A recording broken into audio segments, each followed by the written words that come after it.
In this episode of Behind the Mic, James Beatty welcomes Amy Woodall from Conscious Habit.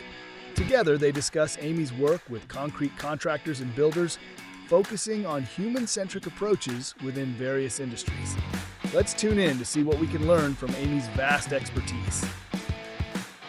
Welcome back, everybody, to Behind the Mic with the Concrete Foundations Association. I'm James Beatty, Executive Director of the CFA, and today it is a distinct pleasure to have a well-known keynote and humanist. I'm going to call you a humanist because you just are so connected to humanity.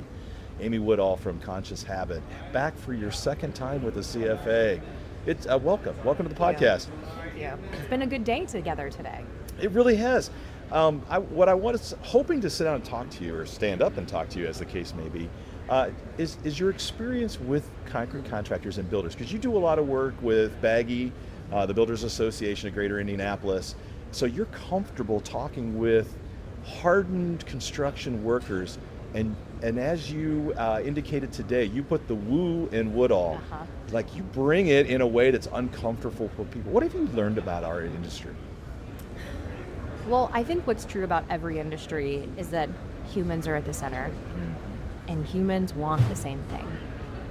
I think that we show up in different ways, and there's different challenges that we experience in our industries that are incredibly unique, but how we respond to them are so human-centric. And what surprises me is, no matter the industry I've worked in, whether it is, heart surgeons, roofing, like everything in between, is that people really want the same thing at the end of the day. But I have been doing a ton of work with the home building world, and a lot of the challenges that they're faced with is like uncertainty in the market, not knowing if they're going to have to lay off crew. Do they have too many? Are they going to be able to hit their goals? Uncertainty with if changes in tariffs and things, and how that might affect their world. And they're dealing with a lot of uncertainty, which is creating a lot of internal strife, as it would. Right. And so, just giving them these tools that we talked about today has seemed to resonate with people and just manage the manageables. Right. You asked a question during our conversation this morning about, what are the challenges, and invited people to really bring out some of the challenges. You were a little surprised that none of the challenges dealt with industry and the hardness of running businesses. It was all about the personal aspects. Yeah. Are you surprised by the interior of people that were exposed to? I loved seeing that, because I was like, I love the personal awareness of like, here is my personal challenge, and here's where I want to get better about my own perspective or my own outlook. And I loved that, because a lot of times when I ask that question, it could be that we can't wait to point our finger to all the external things that are causing us strife. So immediately I love just being in this audience of people who are introspective and who are curious. It really speaks to the culture that you guys have developed here. And are you finding out, not just here, but everywhere you speak, because you do a lot of workshops, do you find that there's more and more people that truly are introspective? We don't give ourselves enough credit for being introspective. I think with the right space, right? I think we are introspective. We may not have the language around it. We may not know what to do with the introspection. I think that awareness is the first step in consciousness. It's part of the framework that we teach, but awareness can be incredibly painful. It can be a place where we can see the problem or challenge, but we don't necessarily always know what to do with it. And so I think a lot of people may be carrying that around, and this is a great platform to get them to talk about it. The things they carry around that they think are unique to them. I must be the only one thinking this way. I must be the only one dumping on myself. Everyone else has their stuff together. What's wrong with me? And a way to make it relatable for everybody. Yeah, and then we build our shells around that, right? Because we don't want to admit it. And I think more often than not, we're resistant to exposing people. I loved what you said. There was a moment in your presentation where you talked about going through the airport. So a little bit about me. Airports are my favorite place. Like, if you could put me in any airport anywhere in the world, that's my happy place. And I'm insane when I say that, because most people are like, dude, it's crazy. But you talked about the interaction, the aura, the space, the electromagnetic field that's around you, and how, if you're aware, the consciousness awareness of that is how you impact people as you pass them by. That was a really a beautiful moment. Can you talk a little bit about how that connects into your conscious habit mindset?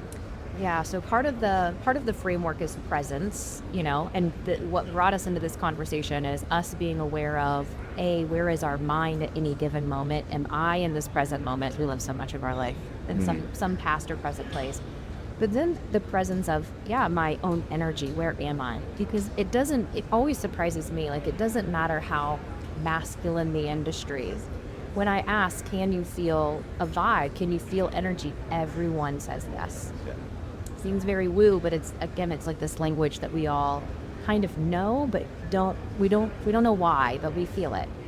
And so, the fact that our energy field expands a minimum of 8 feet from our body means that whatever our energetic state is, if I'm in a good state, a bad state, that I am influencing the state of other people, I think is interesting to think about. And also to think, never underestimate the power of our presence, that it has the ability to heal or hurt. And which would I rather be? What do I want to have for myself in my own experience? Because as I talked about, through your step with you, we step in every day. I love that. You can't escape you.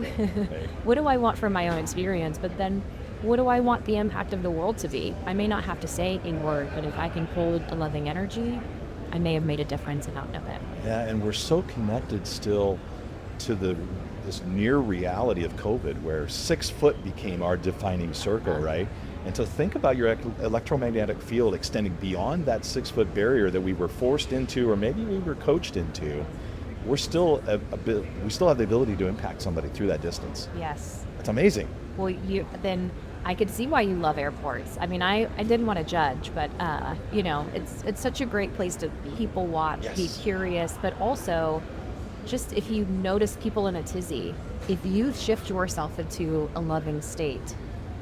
I had a woman once tell me that she'll just start singing like a hymn, in her head, and she'll start to notice how the energy begins to shift. As strange as it sounds, it really is physics. It's quantum physics, it's the study of energy. And so, we have this major impact, and I hope to just be able to tap on, people's shoulder and be able to show that to them.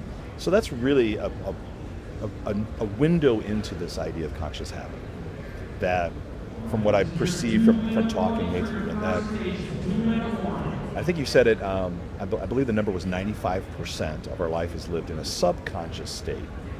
So that's incredible to think about. You have a 5% opportunity of making a difference in other people, but you have to train your consciousness in a habit formation process. That's a lot of work for people that are just trying to make day-to-day work for them. Yeah. Incredible. I think it's a chance for us. That 95% is going to be there. Yeah. Some of it works for us, some doesn't. But I think the curiosity of what works for me and what doesn't. And also, just this is why we always teach it from the lens of problems and challenges. That's really our greatest gift as learning, because that's really when our patterns emerge. It is easy to be the best version of ourselves when the world is acting according to our plan. But when that is disrupted, that is when some of those hardwirings that don't serve us tend to come out. And I think if we can just take time to be curious, at the very least, that is practicing consciousness. And it really is a habit that we build to be able to see ourselves, the situation, and the world outside of us differently. I'm so glad that you brought up curious. So being an architect by education and training, being involved in the construction industry, one of my longtime historical mentors is Michelangelo. He's famous for curiosito, and it's this idea of living your life in a state of curiosity. And I think that's maybe why our airports are also intriguing to me, because you have the spread of humanity in front of you, and I'm always curious about who someone is, what's their story, how can they be a mirror to my life, and what can I learn from them? There's a lot of that comes out in your training. So you had roughly 2 hours with a group of contractors from all over the country. They're going to take away many different things. And I heard you talk about, 2019, Denver was the last time you were with us, and you impacted people from 2019 that were able to speak it back to you. What do you hope that they take away from it this morning? My biggest hope is that we can just raise the consciousness, whatever that looks like for where people are, whether it is a grander awareness, whether it's a more willingness to take ownership. But I think people just recognizing that life isn't happening to me, it's responding to me. And we can start to really take that perspective from outside in, like, right. I'm just a viewer of the world and I respond to it. Really understand that all of life happens from the inside out. In whatever way they utilize that, that is powerful, powerful, powerful. I think it has a ripple effect as good if we can practice that in small business. Yeah, so then the next thing that pops into my head is, okay, now what do I do? There's practice, there's personal practice you've taught, you've given me some tools, but now you've impacted me to begin thinking about my work culture, those around me, those that I'm a lot closer than 8 feet apart from day after day after day. Are there any tools that someone stumbling on your website or attending this 2-hour session that you think would be easy deployable back to their businesses to begin making this change?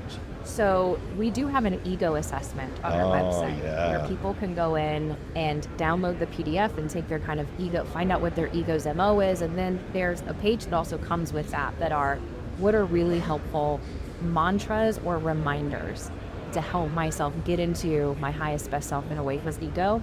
And I think teams being able to do that, kind of have this conversation of like, what's your ego and what's its name? And I love that we have that here today. People put their ego's name tags on and it's creating some conversation. I think that is a great first start. Yeah, so your ego name is Jerry, yes. And you've created this whole persona about Jerry. Uh-huh. Tell me a little bit more about Jerry. How did you get introduced to Jerry? In 2017, I read the book called The Untethered Soul, and it fundamentally changed me. I remember listening to this book, driving down the road, and hearing this concept of your inner roommate and this inner judger. And I had never heard ego described in this way before. I always thought ego was, the loud person in me to tell everybody how great they were, the arrogance. And it was just one version of ego, and it was right time, right place in life for that to truly resonate. And there was a real shift. I remember being like, whoa. All of a sudden, I recognized that my inner world's creating my outer world.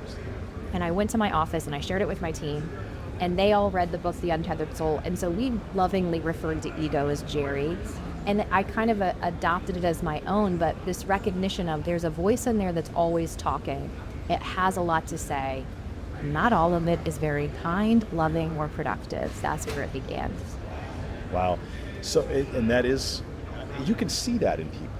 The windows into someone's soul that they allow you, even if it's just a little glimpse, you can see the protectiveness against our ego and what we've been tricked, taught, trained to think, right?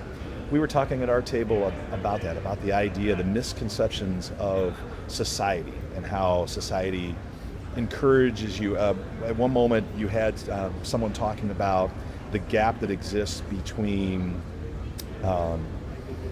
exposure and reaction, right? Situation and reaction. You talked a lot about that for a bit. How narrow that gap really is, or we're taught to treat that gap. Be instantaneous. Seek information right now. Don't do the work. Don't wait for emotion to subside a little bit. And we trick ourselves then into believing that ego is created by that gap. And we think that it makes us weak if we're not leading by that. Yes. There is sort of you can't let them walk all over you. You can't take people's stuff. And realizing you're making our own stuff about others. And I think there's a fear that we're going to be walked over, or certainly that comes through. Yeah, people are intriguing, are they not? What do you think? Do you have any recollection of maybe one of the top ego names and stories that you've connected with over the years? So different, I think ego is ego wherever you go, right? For what I have found to be true, and I was talking about this with Jason Ells after, as he said, at our table we were talking about how all of them, every ego style, seems like it applies, but it always seems to lead back to one or two. And so I think if somebody were to take this ego assessment, there's 4. It's based on Jungian principles, which is what like DISC is based on and Right. PI is based on. And so when I've done this with people, they might say, I've done the why, but like I wanna be a high achiever, but so that people like me. I want to perfect so that people like me. So there's always a through line of what comes back together. But I've heard all kinds of names, all kinds of experiences. Yeah. Because it's kind of hard to just pick a first name, like Jerry, Yeah. right? Because I was struggling with it. I thought, well, what am I going to name my ego? I'm going to pick something that's kind of cerebral and it's surprising. So you look at it and you're like, oh, I get that. But in a way, that's disingenuous, right? Because we connect with the names that we're given. And so I love that idea of naming your ego in a way that you would name a child, or that you would maybe reflect on how I was named or how you were named. It's an interesting exercise that I would encourage our listeners think about that. Think about how you would, let's go back again to your presentation, and you talked about putting the ego in the passenger seat. Yeah. Love that. But think about that disconnection connection, because you take a long journey. Like most of the people travel here to South Dakota by car. You flew in by plane, but you took a pretty good car ride from the airport. Uh-huh. It's important who that person is in the passenger seat. Yes. To have a conversation with, but not to have their hands on the wheel. How did you arrive at that moment to be able to separate that to help people see that? I mean, it is part of a conscious journey, and many conscious leaders will kind of teach that concept of how do we. The ego is a smaller, scarier version of us. So it is us, but it's not the whole us. It's not the us in the now. It's us in some past time, with some tendencies that don't necessarily serve us. So we don't need to. It's not like we got to kill the ego. It needs to go away. Instead, it really needs to be this thing that we can give compassion and love and curiosity to. And we were talking today, actually, in a conversation after. I was saying I really see it as when you get to know that you never had anything to prove. That is the cake, and the ego gets to be the icing. But when we use the ego in pursuit of proof, we're always hungry. And so, put icing in the passenger seat. You don't have to do away with it, but it just doesn't get to be. It doesn't have to have so much control. So yeah, I'm a visual person, and so I'm thinking of all of the beautiful cakes that I've seen, and how you decorate with icing, and it's all about the external appearance, and that's what ego kind of does. Is it kind of robs you of self, or at least displaces self for the persona that you want to project, and suppresses the persona that you're trying to be. Yeah. That wants to get out. I love that. It's something else. I didn't talk about it today, but I talked about researchers measuring the electromagnetic field, but researchers also brought a group of people together and had them hold various emotions, and then measured kind of the output of that, of the vibration, because emotions are energy, thoughts are energy. And so they had the room hold, low level fear, anxiousness, etc., registered very low.